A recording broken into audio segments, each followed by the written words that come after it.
What is your go-to unexplained story? This can be anything from paranormal, otherworldly things.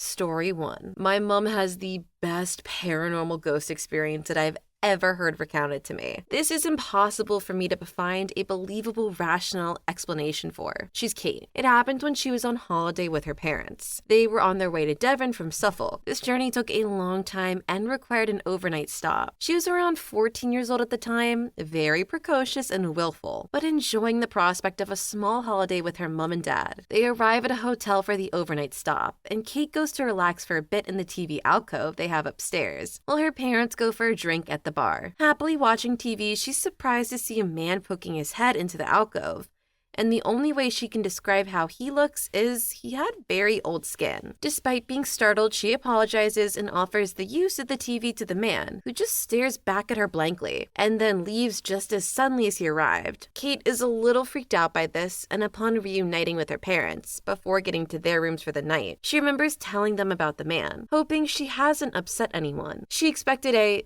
oh, that's probably the man in room 3, but instead they seem confused and perturbed, to use Kate's words. Kate has a room to herself, so she says goodnight to her parents and goes to bed. Once in bed, Kate starts to read her book. She's been reading in bed since she could read, and usually falls asleep to this day with a book in her hand, fully enveloped in the story, when the strangest thing happens. I'm gonna use the word she used when she first told me this story. I felt a man walk through the wall behind me to my left. I was so scared that I immediately hid under my bed covers and shut my eyes as hard as I could, and wished for him to go away. I felt him slowly walk down the left side of my bed, around the end of my bed, and continued in that direction until he went through the wall facing the right side of my bed. When she couldn't feel him anymore, she came out from under the covers and decided that she must be going mad, letting her imagination get away from her. To this day, she is a very pragmatic, skeptical person, so she thought it was in her head, and that was the end of it. Fast forward to 10, 14 years later, and she's having dinner with her parents, which isn't a regular occurrence as she's moved to London, where she would meet my dad and later have me, but her parents still live in Suffolk. They're talking about weird experiences they've had, or their friends have had, and my mom remembers this experience, leading with, I got myself all worked up in that hotel we stayed at, thinking someone had walked through the wall. Once her mom hears this, however, she goes white and has a very serious look on her face. She explains that she had exactly the same experience. Upon discussing the night further, they work out the wall the things walked through from my mom's room was the wall straight into her parents' room. Sounds like your mom's mom also experienced the same ghost walking through her room. It is super weird that they didn't talk about it for many years. I feel like if this happened, my mom would have brought it up the next morning, or knowing her, run into my room screaming the night of. Story 2. A while back, I was hanging out in the local park and forest with 3 other friends.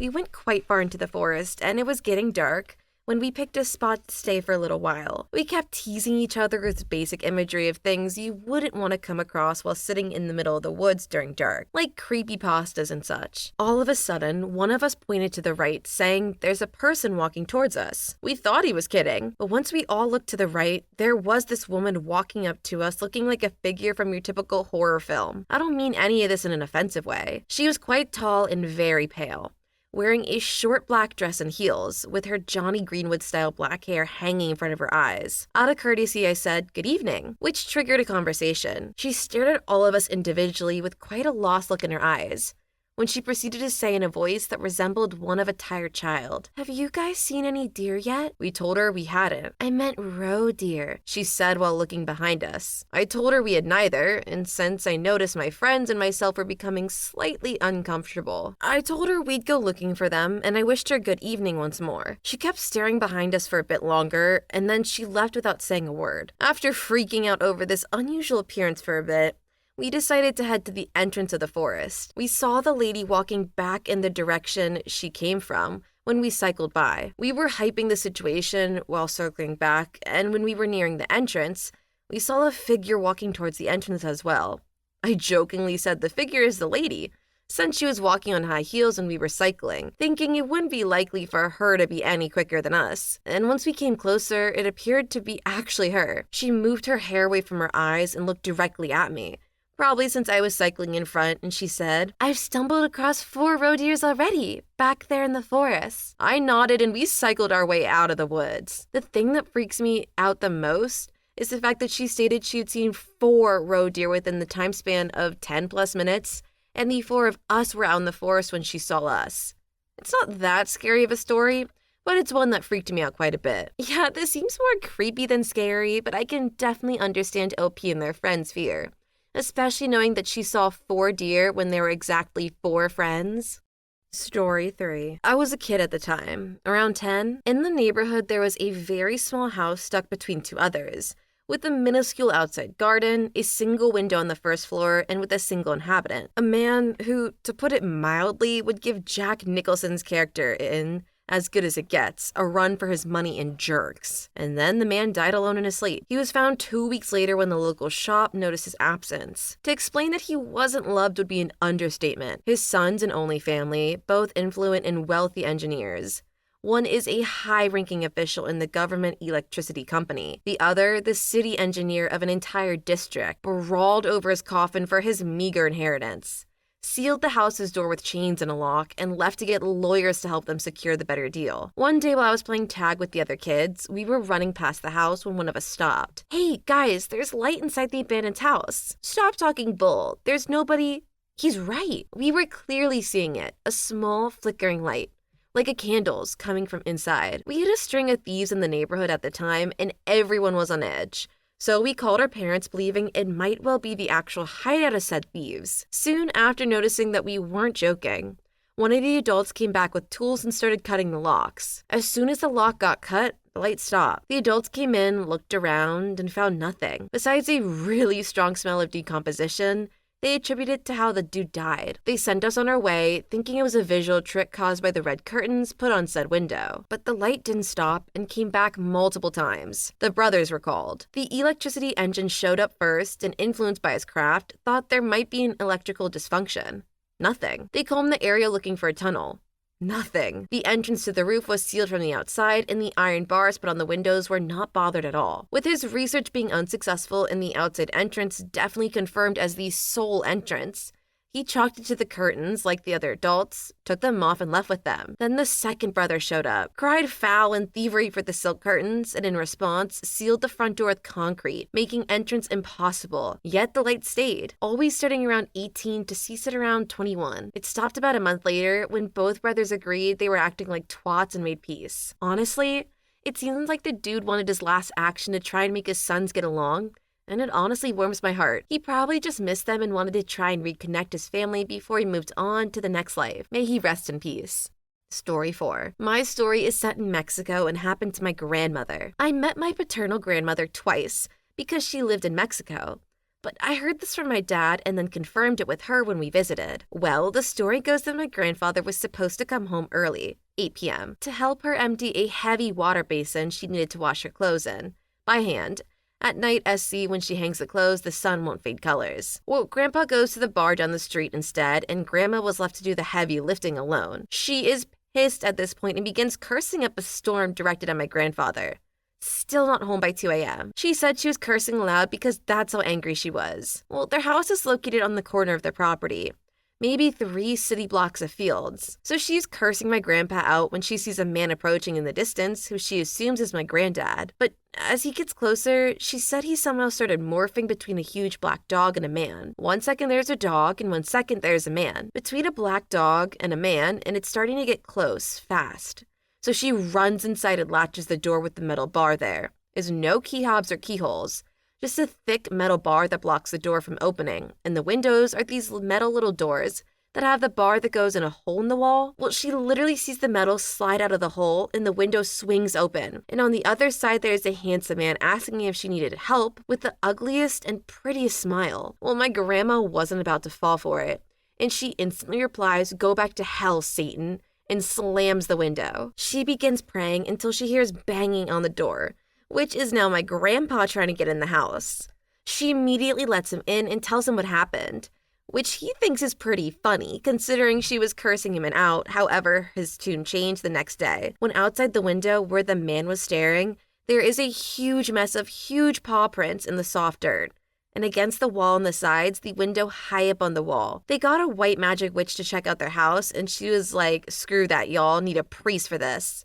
So they got a priest who blessed their house and whatnot. I always heard this story in Spanish, which I think makes it way scarier, but there you go, people.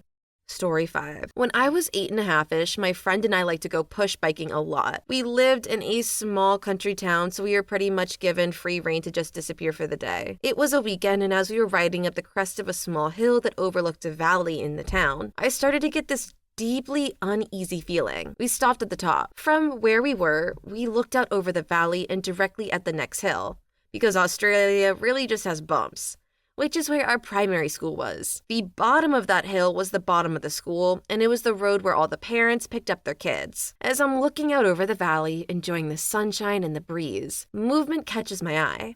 I look back at the school, and I freeze in terror as I watch one cargo car careening into a car pulled up on the side. I see the two cars smash and crumple up. I can hear the crackle of breaking glass, the rattling thump of the impact, and I know with a bone-deep, terrifying certainty that my other close friend, her sister and mum are in there, and that they're dead. And my friend is going to be left all alone. This was an unshaking fact in my mind as I stared at the accident. I didn't question how I could so clearly hear the screams of the onlookers, the screech of tearing metal, or the ozone stink of hot metal, even though I was too far away to even be able to hear anything. Somehow I was getting sensory overload, like I was right there. My best friend asked me what was wrong. I'm shaking and crying at this point, so I managed to stutter and somehow to get across what I've seen. She's puzzled, so my attention focuses back to her, as she explains that there is nothing wrong. What am I freaking out about? So I look back still horrified, and there's nothing there. Everything is still quiet and calm. A week later, in exactly the same spot, my friend was in a devastating accident. Her mom was picking her and her older sister up from school when someone lost control of their car and smashed into them. The mother and sister died on impact, and my friend was hospitalized for months afterwards. I felt horrifically guilty for years afterwards. I should have told someone, anyone, what I saw, but it was so strange and unnerving that I just tried to forget about it instead. OP, you can't feel bad. Just because you had a premonition doesn't mean that anyone would have done anything differently. Either they would have thought you were crazy and not changed their plans, or they would have lived in fear for the rest of their lives when it wasn't even a guaranteed outcome. So please don't blame yourself. Story 6. This incident has been dubbed the thing that jumped the fence by my friends and I, who were there that night. So my friends and I were really into airsoft and paintball when we were in our teens. One night during the middle of winter, we were at our friend Sean's house. After shooting at each other all day, we had jumped into the hot tub and were talking about nothing in particular. Sean's family owned a pretty decent-sized piece of land. Their backyard was huge, and in the back left corner, they had their dog's kennel where their dog would sleep at night. They'd installed a DIY streetlight near the kennel so they could keep an eye on the dog. Anyways, as we were hanging out in the jacuzzi, we hear his dog start barking insanely. All of us quiet down and stare. Something vaulted over the fence in the back with ease. This fence was a 8-foot wooden fence, and behind it was a huge ditch that dropped probably a good 5 feet. When I say this thing vaulted, I mean it was a human-shaped thing that used one hand to grab onto the top of the fence and throw the rest of itself over with ease. It then dodged the DIY streetlight and disappeared out of sight. Every single one of us saw and screamed, followed by us scrambling out of the hot tub, falling down, and finally getting inside to Sean's parents, asking us why we were freaking the heck out. Sean's dad grabbed his gun, and we all grabbed our paintball guns, going out there to check. Sean was worried about his dog, so we all went out and found the dog out of the kennel. As we got closer to the kennel, it got deathly quiet. At the kennel, the front door of the cage had been bent in half. The top half of the cage door was bent downwards and inwards, which looked like something from the outside pushed the top half down with ease. Sean's dad told us all to go inside, and we brought the dog in with us. Early the next morning, a friend and I woke up just as the sun came up, and we decided to go check if we could find any tracks in the snow behind the fence. We went back there, basically hugging the fence between the edge of the ditch and the fence. We found paw prints of something that looked like a cat. Everyone swears, though, that the thing that jumped over the fence had a human silhouette. Story 7. My boyfriend and I enjoy camping during the summer. And although I do enjoy it, my boyfriend is much more into it than I am. And we typically hike deeper into the woods from our designated camping spot, so we're further away from other campers. A couple years ago, we traveled a couple hours out from Colorado Springs. We lived in Denver at the time, to go to camping in an area I can't recall the name of. I remember we'd arrived Saturday, and most of the good camping spots were already taken, so we were left with the last vacant space that was unsheltered and fairly close to the road. We decided to travel further into the woods to find a more private area to set up camp. After scouting for the perfect spot, we decided on an area that was roughly 50 to 60 feet from the original spot and began making ourselves acquainted. We spent the night like any other night. We would go camping, pitching our tent, starting a fire, cooking, drinking beer, etc. It was pretty dark when I decided I needed to piddle, so my boyfriend lent me his headlight so I could find a spot deeper in the woods. After stepping over piles of branches, rocks, and other debris, I found a spot to do my business. I don't remember when exactly I had noticed it, but I eventually began looking at my surroundings, noticing random articles of clothing. I investigated further, and can still recall seeing multiple items of clothing, shoes, rubber gloves, and black plastic trash bags. There was also what looked like remnants of a tent. It was all fairly dirty, so it must have been there for quite some time. What really struck me as odd was all of it was in what I would describe as a pit-like formation in the rocks. Not a typical place you would try and pitch a tent. I ended up going back to our campsite to retrieve my boyfriend so I could show him what I'd stumbled upon. It really freaked both of us out. We ended up taking pictures of it the next day and trying to call one of the phone numbers that was posted near the campsite entrance, but the line was disconnected. Anyway, it really flipped it out because we couldn't think of any explanation as to why someone would just dump their belongings there so far out into the woods, especially finding the rubber gloves, clothing, and trash bags. Did we stumble upon evidence someone tried to conceal? Still freaks me out to this day. Story 8. Now to preface, my dad has always had a foot in the spiritual world, with demonic and ghostly experiences. One such story was that when my grandfather died, my dad woke up in the middle of the night and saw him floating outside of the window. My dad called home and found that my grandfather had only passed away a half hour ago. My dad was in the US at the time while the rest of his family was in China. But to the real story. Several years back, I want to say around 2005, we went on a family trip to Yosemite. Fairly standard trip. Pretty falls, fun hikes for us kids. However, on the last day of the trip, as we're headed out of the park, we decided to stop by this pretty glade with a small stream running through it. It was a bit off of the main road, and the side road that continued was covered in essentially a tunnel of trees. My parents were just relaxing, enjoying the view, and me and my brother are venturing deeper into the meadow when my dad gets a gut-twisting, horrible feeling. He said that when he looked towards the tunnel of the trees, it seemed to get a lot darker, and the trees twisted, became distorted. At the very least, it was definitely not normal. My mom said that he began shouting at us to get in the car at that moment,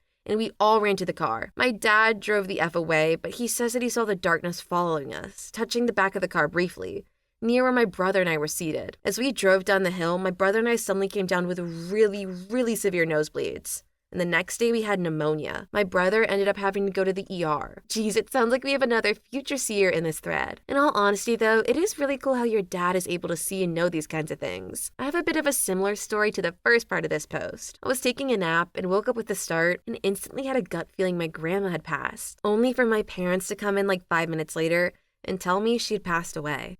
Story 9. This had to have been about 2 years ago during the summer. I had this dream that I was in this old-timey train station. I was standing next to this man wearing a brown trench coat and one of those fedoras reporters used to wear. The man then turns to me and said, "I'm gonna pick up your uncle, bud. Don't worry about him. He's gonna be just fine." As the man turned away, the train pulled up and the man walked on. I woke up from the dream as soon as the train pulled out of the station. When I woke up, it was about 1 in the morning. The next morning, I got the news that my great-uncle Bud died in the night around 1 a.m. I immediately told my parents about the dream. After describing the man in the station, my dad shockingly exclaimed that he knew for a fact that the man in my dream was his dad, who had passed years before I was born. According to my father, his dad wore the same brown trench coat and hat, and it made sense that his dad picked up Uncle Bud because they used to be really good friends. I remember at that time being really shaky on my beliefs of the paranormal, and sometimes I still am, but I truly cannot explain that. Story 10. I could have sworn I saw a black-robed figure in the corner of my eye standing by my dying grandmother's bed in hospice care. Shocked, I just stared at it and noticed my grandmother was looking at it too. She only stopped staring at it when she saw me looking at it. She died that night. Another time was when I was in a potentially deadly motorcycle crash. Was launched over the railing and fell at least 15 feet below after I had already broke my ribs from the impact. Fell onto a very almost man-sized large bush and it saved my life. But as I was falling, I could have sworn I saw a transparent man in a 40s style suit with patches on the elbow, watching in the woods. No one was really there. It was my dead grandfather's birthday, who fought in World War II and died in the 70s, before I was born due to cancer. But I didn't know that until my dad mentioned it would have been his birthday. Also, this one time where the TV channel changed 116 channels away from what it was on. The only remote was on the TV in front of everyone while we were chatting. It was competitive swimming. Me and my brother were both competitive swimmers.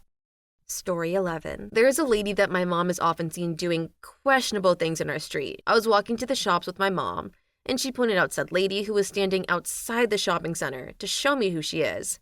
I was just like, oh, okay. And we kept walking inside and left this lady still chatting to another person outside. There's only one entrance to this small shopping mall. We walk into the store and pick up a trolley, only to see this exact same lady, now at the front of the long queue with groceries waiting to pay. Same person, same clothing, same everything. To this day, we still cannot begin to fathom how she got past us and did her shopping in basically less than 2 minutes, when we left her standing outside and we're both sure as hell she didn't pass us in that space of time. Maybe twins or something? It's either that, some paranormal activity, or that lady is faster than Usain Bolt. Story 12. About 15 years ago, I played with a Ouija board with 2 friends. I felt I was just playing along and didn't take it seriously. So I left, walked home, and went to sleep that night. I had a dream like I've never experienced before. This demon thing dressed in plain clothes paralyzed. Me and my vision went blurry, and I fell over in my dream. I woke up and was in the same state. I couldn't move, and I couldn't see straight. This lasted for a good 30 seconds. I know there's a name for dreams like that, but I've never had a dream like that before or after that night. Please leave your story in the comments. I would love to make a video on them in the future. Also, don't forget to like and subscribe.